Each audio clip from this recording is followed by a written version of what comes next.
भगवान की कृपा हुई तो वही तुलसी फिर तुलसीदास बन गए। ध्रुव ने भगवान की बहुत प्यारी स्तुति की।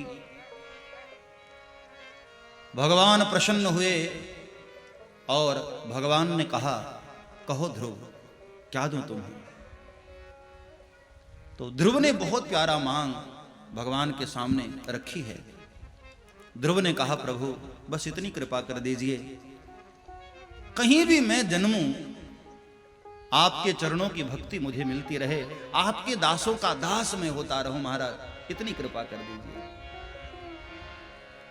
भक्ति मोह प्रवहताम तई में प्रसंगो भूयाद अनंत महता ममलाशयाना। ऐसी ही मांग रामायण में बाली ने किया था भगवान श्री राम जी को। जहीं जोनि जन्म कर्म बस तह राम पद अनुराग। राम पद अनुराग। अब नाथ करी करुणा बिलोकहूँ, देव जो बर मांगहूँ, देव जो बर मांगहूँ। महाराज आपकी कृपा से मैं किसी भी योनि में जन्म लूं, तो कहीं भी मेरा जन्म हो महाराज, आपके चरणों का अनुराग सदैव बना रहे, इतनी कृपा करना महाराज। भगवान ने सोचा कि ये मांग तो रहा है भक्ति, लेकिन यहां आया किस लिए था। राजा की गोद में नहीं बैठने दिया था इसलिए तो नहीं। इसलिए भगवान ने कहा कि ध्रुव भक्ति तो तुम्हारे भीतर बेटे है ही है, मेरा आशीर्वाद है, जाओ पहले तुम राज्य करो और अंत काल में राज्य करने के बाद फिर से मेरे धाम आओगे, ऐसा आशीर्वाद देकर के भगवान अंतर्ध्यान हो जाते हैं। इधर नारद जी ध्रुव के घर पर पधारे और राजा उत्तानपाद को बहुत फटकार लगाई कि शर्म आनी चाहिए उत्तानपाद तुमको, वन जाने की उम्र तुम्हारी है और वन गया है तुम्हारा बेटा, अभी भी कुछ नहीं बिगड़ा है राजन, जाओ अपने पुत्र को जिसने साक्षात परमात्मा का दर्शन कर लिया है उसको स्वागत से लेकर आओ। राजा उत्तानपाद आते हैं और बड़े आदर के साथ ध्रुव को अपने घर में लेकर आए। धीरे धीरे धीरे समय बीता। राजा उत्तानपाद ध्रुव को गद्दी देकर के वन चले गए और जब ध्रुव थोड़े और बड़े हो गए तो प्रजापति शिशुमार की कन्या भ्रमी के साथ ध्रुव का एक विवाह हुआ। कुछ समय के पश्चात वायुपुत्री इला के साथ भी ध्रुव का विवाह हुआ। समयानुसार इनके कल्प और वत्स नाम के 2 पुत्र हुए। धीरे धीरे राज्य आगे बढ़ रहा था ध्रुव का, लेकिन भगवान के चरणों में बैठकर ध्रुव कभी कभी बहुत रोते हैं, घंटों रोते रहते हैं। आंख में आंसू लिए भगवान को कहते हैं कि मालिक मैंने ये सब कहां मांगा था, मैं तो केवल आपके चरणों की भक्ति मांग रहा था मालिक, और आपने मुझे इन सब में फंसा दिया। 8-8 घंटे ध्रुव भगवान के मंदिर में बैठ करके रोते रहते हैं कि मालिक ये संसार के बंधनों में मुझे फंसाओ मत। और समय बीता और आगे समय बढ़ा। धीरे धीरे ध्रुव का राज्य और बढ़ा। इधर जो ध्रुव के छोटे भाई थे उत्तम, उनसे एक भूल हो गई। उन्होंने जाकर के यक्षों से युद्ध किया और यक्षों के साथ युद्ध करते करते उत्तम मारे गए। जब ये समाचार ध्रुव को मिला तो ध्रुव सहन न कर पाए, बहुत क्रोध में गुस्से में आकर जाकर यक्षों के ऊपर टूट पड़े ध्रुव और चुन चुन करके यक्षों को मारने लगे। तब यक्षों के स्वामी कुबेर यक्षों की ओर से युद्ध करने आए और ध्रुव भी युद्ध मैदान में खड़े हुए। यक्षों की ओर से कुबेर आए हैं लड़ने के लिए और उनके साथ लड़ने के लिए ध्रुव खड़े हुए। तब युद्ध मैदान में मनु महाराज पधारे, ध्रुव के बाबा, और आकर के ध्रुव को समझाया कि पुत्र, मात्र 6 महीने में तुमने भगवान का दर्शन किया और इतना क्रोध। एक साधु पुरुष को इतना क्रोध शोभा नहीं देता पुत्र, ये तुम्हारे लिए ठीक नहीं है। नायम मार्गो ही साधुना, ये साधु का मार्ग तो नहीं है पुत्र। इसका मतलब ये हुआ कि देखो, कभी कभी भगवान के दर्शन के बाद भी मन में कुछ विकार रह जाते हैं। ये जरूरी नहीं कि भगवान के दर्शन के बाद सारे विकार चले जाएं, कभी कभी कुछ विकार रह जाता है।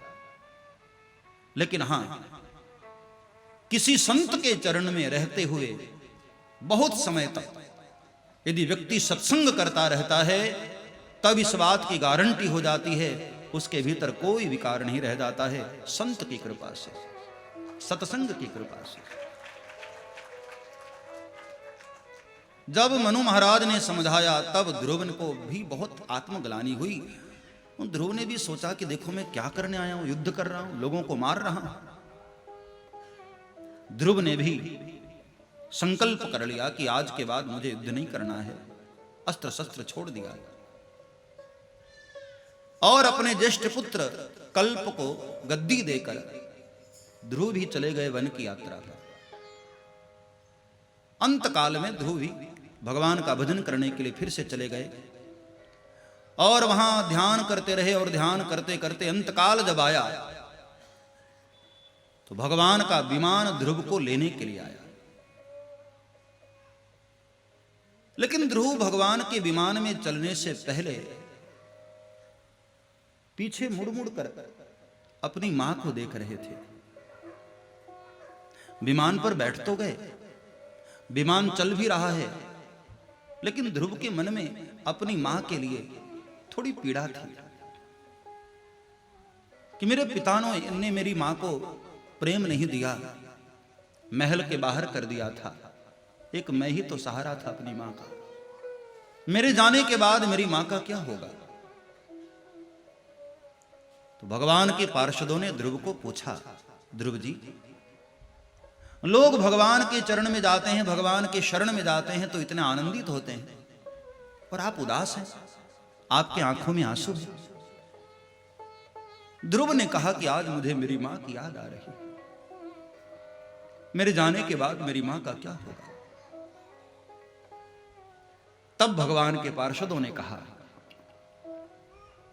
ध्रुव जी, जिस माता ने आप जैसे पुत्र को अपने गर्भ में रखकर जन्म दिया हो, क्या उसकी अधोगति हो सकती है? आप दूर दृष्टि से देखिए, जो पीछे पीछे एक विमान आ रहा है ना, उस विमान पर बैठी हुई आपकी माता भी आपके साथ साथ भगवान के धाम को जा रही है। ये होता है भगवत भक्त पुत्र को जन्म देने का परिणाम। माताओं को और कुछ करने की आवश्यकता नहीं होती।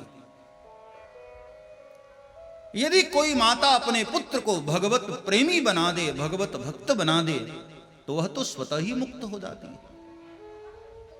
कोई यज्ञ की आवश्यकता नहीं, कोई तपस्या की आवश्यकता नहीं, माताएं स्वतः मुक्त है।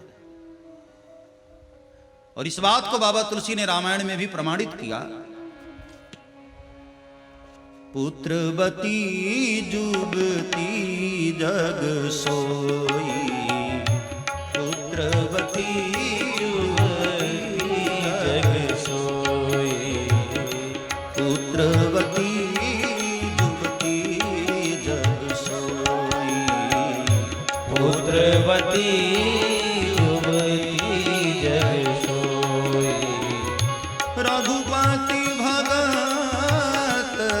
जासु सुत होई। रघुपति भगत जासु सुत होई।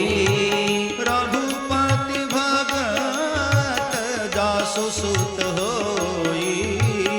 रघुपति भगत जासु सुत होई।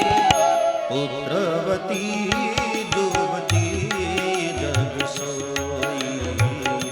पुत्रवती जुवती जग सोई।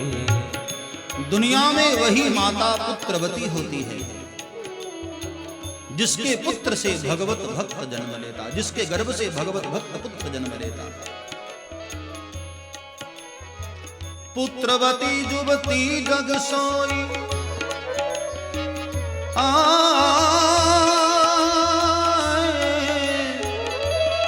पुत्रवती